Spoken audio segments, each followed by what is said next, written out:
చైనాపై 245% సుంకాలు విధిస్తున్నట్టు అమెరికా ప్రకటించింది. బోయింగ్ విమానాల కొనుగోలు నిలిపివేసేందుకు అమెరికా ప్రతీకారం తీర్చుకుంది. అయితే టారిఫ్ వార్ను ముగించే విషయంలో బంతి చైనా కోర్టులోనే ఉందని ట్రంప్ స్పష్టం చేశారు. మరోవైపు అమెరికాతో చర్చల కోసం నూతన ప్రతినిధిని నియమించింది చైనా. ప్రపంచంలో రెండు అతిపెద్ద ఆర్థిక వ్యవస్థలైన అమెరికా, చైనాల మధ్య వాణిజ్య యుద్ధం నానాటికి భీకరంగా మారుతోంది. బోయింగ్ విమానాల డెలివరీపై నిషేధం విధించినందుకు చైనాపై అమెరికా ప్రభుత్వం వెంటనే ప్రతీకార చర్యలకు దిగింది. చైనా ఉత్పత్తులపై టారిఫ్లను ఏకంగా 245% పెంచుతున్నట్లు వైట్ హౌస్ ప్రకటించింది. అరుదైన ఖనిజాలు, వాటి ఉత్పత్తుల కోసం విదేశాలపై విపరీతంగా ఆధారపడడం వల్ల తలెత్తే భద్రతాపరమైన ప్రమాదాలపై విచారణకు ఆదేశిస్తూ అధ్యక్షుడు డొనాల్డ్ ట్రంప్ ఎగ్జిక్యూటివ్ ఆర్డర్స్పై సంతకం చేశారని వెల్లడించింది.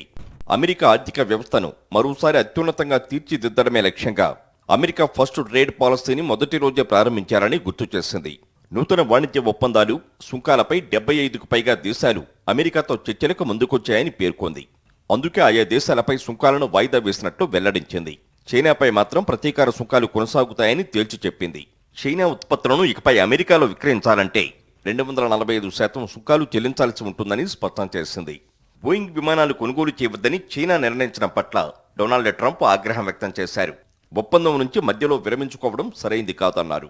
ప్రత్యర్థులతో జరుగుతున్న వాణిజ్య యుద్ధంలో అమెరికా ప్రయోజనాలు ఖచ్చితంగా కాపాడుకుంటామని ఉద్ఘాటించారు. టారిఫ్ వార్ను ముగించే విషయంలో చైనాతో ఒప్పందం చేసుకోవలసిన అవసరం తమకు లేదని చెప్పారు. ఆ అవసరం చైనాకు మాత్రమే ఉందన్నారు. ప్రస్తుతం బంతి చైనా కోర్టులోనే ఉందని వెల్లడించారు.